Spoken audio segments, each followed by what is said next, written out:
په حج او زکات او دې ټولو کې ریا چې پکې راغی الله یې نه قبلې. ولې؟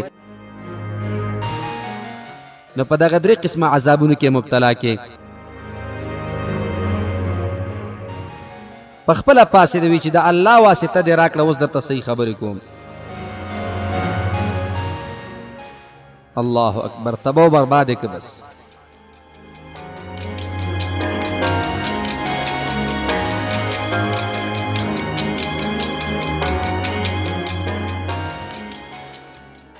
الحمد لله وكفى وسلام على عباده الذين اصطفى خصوصا على سيد الأولين والآخرين شفيع المذنبين وخاتم النبيين والمرسلين إلى يوم الدين رسول الرحمة ونبي السلام وإمام الهدى محمد المصطفى والمجتبى وعلى آله وأصحابه شموس الفضل وعلام الهدى وعلى من اهتدى بهديهم واستنى بسنتهم وسلك مسلكهم وترسم خطواهم من الأئمة المجتهدين والمفسرين والمحققين والعلماء الربانيين والمجاهدين المخلصين إلى يوم الفصل والحساب والجزاء.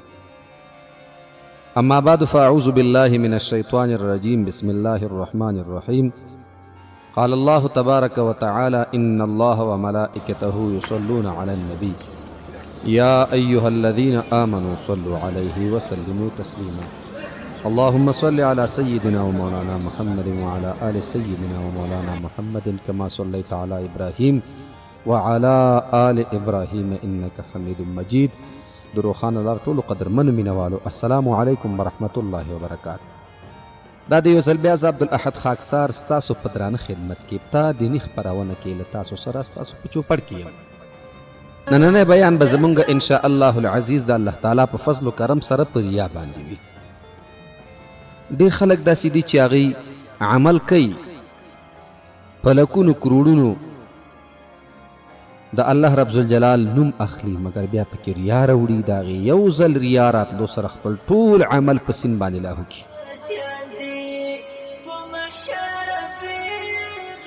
بعضې خلک تلاوتونه د قرآن عظیم الشان کوي ولیکن ریا پکې راولي هر څه تبه و برباد کړي.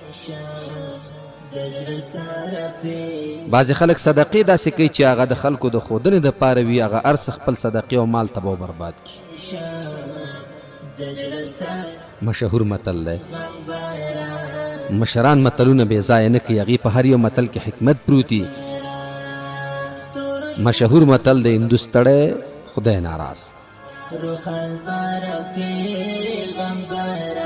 دا بیخي د ریاکار مثال په دې کې بیان دی او ریاکار دپاره په دې کې لوی عبرت پروت دی. به هر تقدیر الله رب ذوالجلال دا ریا د چا عمل ذکر کوي. قرآن عظیم الشان ناول پوښتنه کو رب العالمین جل جلاله په سورة النساء آیت نمبر 142 کې فرمایي ان المنافقین یخادعون الله وهو خادعهم وإذا قاموا إلى الصلاة قاموا كسالى يراءون الناس ولا يذكرون الله إلا قليلا. منافقینو حال بیانوي چې دوی په خپل فکر او ګمان کې فریب کوي د الله سره خو دا فریب د دوی کامیاب نه دی. ځکه یخادعون الله والذین آمنوا وما یخدعون کې الله تعالی هم دقې خبرې ته اشاره کوي. بله نښه دا ده واذا قاموا الى الصلاة قاموا کسالا. مونځ ته چې پاسېږي سس به پاسېږي لکه ته وایې چې یو پیټی پې باندې وي. یراؤون الناس ولا یذکرون الله الا قلیلا. اول خو مونځ ته پاسېږي نه چې پاسېږي نو بیا عبادت د خلکو د ښودنې دپاره کوي. ولا یذکرون الله الا قلیلا. ذکر د الله تعالی نه کوي مګر لږ لږ.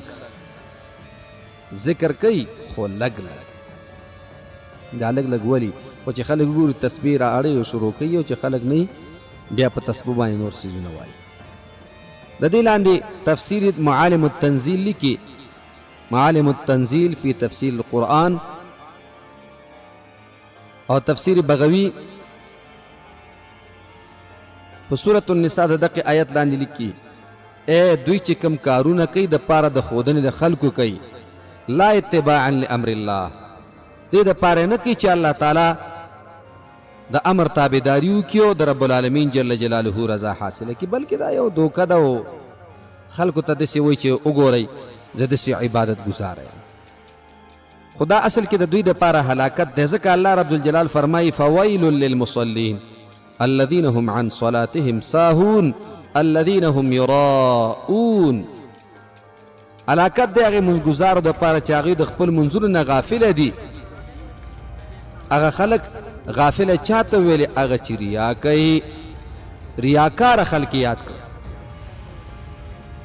ریاکاره خلک داسې دي چې هغوی منځونه نه کوي مګر که کوي د دې دپاره کوي چې خلکو د ځان ښودنه وکړي او خلکو ته خپله هغه عمل ورښکاره کړي چې وګورئ زم داسې یو لوی شخصیت یم، صاحبه زما احترام ډېر زیات ساتئ او زما قدر و عزت کوئ. نو د ریاکار دپاره الله رب ذوالجلال د هلاکت خبره ذکر کوي. الذین هم یراؤون، دا د ریاکارو خلکو صفت دی او دا د منافقینو په صفت کې راغی.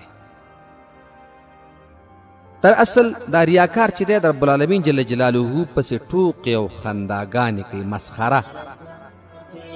مونږ تاسو چې ورته وایو که نه مسخره کوي الله رب ذوالجلال پسې. حضرت ابو قتاده رضی الله تعالی عنہ فرمایي کله چې یو انسان ریا کوي، ریاکاره انسان د هغې دا عمل الله رب ذوالجلال څنګه ارزوي؟ الله رب ذوالجلال فرمایي انظروا الى عبدي كيف يستهزئ بي. تاسو زما دا بنده وګورئ څنګه ما پورې دی استهزا کوي، څنګه خندا کوي ما پورې دی. انسان ته وګورئ دا یو ګیلې په شکل کې دی، بل د عذاب دعوت دی، د عذاب دعوت دی. دا روایت الزواجر ذکر کړی دی، احیاء علوم الدین هم ذکر کړی دی او الکبائر کې امام ذهبی رحمه الله هم ذکر کړی. قتاده رضی الله تعالی عنہ فرمایي کله چې یو انسان ریا کوي نو الله رب ذوالجلال د هغې په اړه داسې وایي. کله چې یو انسان ریا کوي قتاده صاحب وایي اذا رأى العبد یقول الله تعالی، یو انسان چې ریاکاري کوي الله تعالی بیا وایي انظروا الى عبدي كيف يستهزئ بي. وګورئ زما دې بنده ته څنګه ما پورې ټوقې کوي، مسخرې کوي، خندا کوي، څنګه ما پورې خندا کوي. نو دا خندا د دې داسې ده چې رب العالمین جل جلاله خفه کوي. علماء کرام د ریاکار مثال ذکر کوي چې مثال داسې دی یو انسان د بادشاه مخې ته خدمت دپاره ولاړي، خو د دې مقصد په دې ودرېدو کې خدمت نه وي. دا سړی چې ولاړ دی د بادشاه وینځي ته یا د هغې خاسته خادمان چې کوم دي هلکان هغې ته ګوري. ښه چې هغې ته کله ګوري نو څه کوي بیا؟ نو هغې نه خوند اخلي. اصل کې دی ولاړ دی د هغې لیدلو دپاره، خو خلکو ته دا وایي بادشاه ته دا شو کوي چې زه خو صاحبه ولاړ یم او ستا ډېر خدمت کوم، ستا د خدمت دپاره زه ولاړ یم. نو علما لیکي که په چا کې لږ غوندې عقلي نو هغې به دا فیصله وکړي چې دا انسان خو بادشاه پورې ټوقې کوي، ځکه بادشاه ته داسې وایي چې زه ستا خدمت ته ولاړ یم او حالانکې د دې مقصد بدل دی. دغسې څوک چې د رب العالمین جل جلاله په حضور کې په عبادت باندې ولاړي خو مقصد ریا وي، بل ته ځان ښودل وي، دا هم رب العالمین جل جلاله پسې هوبهو خندا کول دي، هېڅ فرق پکې نشته دی. الله دې موږ تاسو د ریا او د سمع نه په امان او حفاظت کې وساتي. بخاري شریف کې یو واقعه ذکر ده چې د ریا په وجه یو انسان الله تعالی فقیر که. حضرت سعد بن ابي وقاص رضی الله تعالی عنہ د حضرت عمر رضی الله تعالی عنہ د طرف نه په کوفه کې والی مقرر شوی او مشري د په لاس کې وه. خو د کوفي خلکو حضرت عمر رضی الله تعالی عنہ ته د حضرت سعد بن ابي وقاص رضی الله تعالی عنہ شکایت وکړه. شکایت ورته وکړه. کله چې شکایت واورېده نو عمر رضی الله تعالی عنہ خو داسې شخصیت و چې هغه د چا لحاظ نه کو. نو دی د ولایت نه لرې که والی هغه کم د والیتوب امر چې ورسره و هغې ترې نه واغسته. د دې په ځای باندې حضرت عمار د کوفې عامل مقرر که. د کوفې خلکو د حضرت سعد رضی الله تعالی عنہ په باره کې شکایتونه درلودل. یو غټ شکایت یې پکې دا و چې دی صحیح مونځ نه کوي، یعنی صحیح جمع موږ ته نه راکوي. حضرت عمر فاروق رضی الله تعالی عنہ دی راوغوښته او پوښتنه یې ترېنه وکړه، یا ابا اسحاق ان هؤلاء يزعمون انك لا تحسن تصلي. اے ابو اسحاق، سعد بن ابي وقاص ته وایي د کوفي خلک دا ګمان کوي چې ته صحیح مونځ نه کوې، دې خلکو ته صحیح مونځ نه ورکوې، مونځ کې دې فرق دی. نو سعد صاحب ورته وویل قسم په الله ما خو دوی ته د رسول الله صلی الله علیه وسلم مبارک د مونځ په طریقې باندې مونځ کړی دی، هېڅ کمی مې پکې نه دی کړی. د ماسخوتن مونځ به مې امر ته ورکاوه، نو په اولو 2 رکعتونو کې به مې اوږد قرائت کوه او په آخر 2 رکعتونو کې به مې ورته مختصر قرائت کوه. عمر فاروق رضی الله تعالی عنہ ورته فرمایي زما ستا نه همدا امید و چې ته به د رسول الله صلی الله علیه وسلم مبارک په شان مونځ د خلکو ته کوې، زما په تا باندې همدا یقین و. نو چونکې دعوه خو پې شوې وه که نه، نو د دې دعوې د صفا کېدو دپاره او دغه کوم الزام چې لګېدلی دی د دې د ختمېدو دپاره عمر فاروق رضی الله تعالی عنہ یو انسان کوفې ته ولېږه، قاصد یې ولېږه قاصد. نو دې قاصد به د کوفې په هر مسجد کې د حضرت سعد بن ابي وقاص رضی الله تعالی عنہ په اړه پوښتنه کوله. ټولو خلکو د سعد صاحب ښه تعریف کاوه او صفت به ورته کاوه، خو هر زمانه کې خلک شته دي. نو په هغې دور کې هم داسې خلک ول چې ورانکاري ول، د منافقینو هغه صفات پکې وو، بلکې منافقین موجود ول، د رسول الله مبارک په دور کې موجود و، نو وروسته به نه موجود. نو اوس هم په بعضې منطقو کې داسې دي، بعضې دنیایي کار باندې به د یو استاد سره وران شي او 25 قسمه تهمتونه به استاد پورې وتړي. د دې خلکو په زړه کې د الله نه ویره نشته. دا خلک دې اوس وګوري چې د دې سړي په اړه څه کېږي. ګورئ که چېرته وزرا دي عام خلک دي، یو انسان پسې تهمت لګول د هغې انسان درد ته دعوت ورکول دي، نو خو بیا دا خپل درد الله تعالی ته پیش کوي، نو بیا خو همداسې انسان نه پاتې کېږي. دې قاصد د کوفې هر مسجد کې مونځ کاوه، د سعد بن ابي وقاص رضی الله تعالی عنہ په اړه به یې پوښتنې کولې. نو د مسجد په خلکو کې یو نفر را پاسېد، نوم یې اسامه بن قتاده او کنیت یې ابو سعده و. ده وویلې کله چې تاسو ماته د الله جل جلاله واسطه راکړه او د دې متعلق تاسو مانه پوښتنه وکړه، زه اوس درته صحیح خبره کوم چې حضرت سعد بن ابي وقاص رضی الله تعالی عنہ کې څه کمی موجود و. اوس ګوره چا ته پوښتنه نه ده کړې او منافق سړی همداسې وي، نو په خپله پاسې وي چې د الله واسطه دې راکړه، اوس درته صحیح خبرې کوم. نو اول الزام یې پې دا ولګاو چې دی به جهاد ته نه ته، دویم نمبر دا د مال تقسیم به صحیح نه کاوه، او درېیمه دا چې په فیصله کې به انصاف نه کاوه.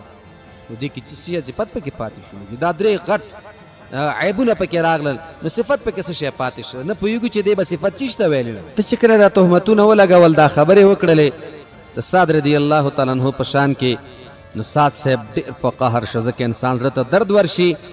سعد صاحب ویلې قسم په الله د دې خبرې په باره کې به زه درته 3 دعاګانې د الله نه وغواړم، خو دعاګانې نه دي، سم د شر دعاګانې دي. اوس چې ورته انسان فکر وکړي، نو حضرت سعد صاحب وایي ځکه دردېدلی دی، اللهم ان كان عبدك هذا كاذبا قام رياء وسمعة فأطل عمره وأطل فقره وعرضه بالفتن. الله اکبر، تباہ و برباد که بس. دا اولیاء چې دي هغه ټول دغسې دي، یو دفعه چې د خولې نه څه وویستل که نه، نو صاحب بیا توکړې لاړې دی بیا پورته کېږي نه. دعا یې وکړه یا الله که ستا دا بنده دروغجن وي او د ریا او خپل شهرت دپاره ودرېدلی وي، نو یا الله زه 3 دعاګانې غواړم. یو دا فاطل عمره، خدای عمر اوږد کې، واطل فقره، خدای فقیری اوږده کې، وعرضه بالفتن، او په فتنو کې مبتلا کې، خدای که دروغ ویلی نو په دغه 3 قسمه عذابونو کې مبتلا کې. نو حضرت عمر رضی الله تعالی عنہ د خلیفہ د والی کله چې دا خیره وکړله، نو بیا خو د هغې د خولې نه وتلې خبرې، نو الله رب ذوالجلال بیا قبلی. نو الله رب ذوالجلال خو داسې ذات دی چې هغه د خپلو بندګانو په حال باندې عالم دی، بلکې اعلم دی. نو چې د کله خیره وکړه علما لیکي چې د انسان د خولې نه خیره ووتله داسې ده لکه الله چې ورته خیره کړي ګرچې از حلقوم عبدالله بوت اگر چې د الله د بنده د حلقوم نه یو څیز راوتلی وي یو خیره راوتلی خو الله تعالی یې قبلوي ګوره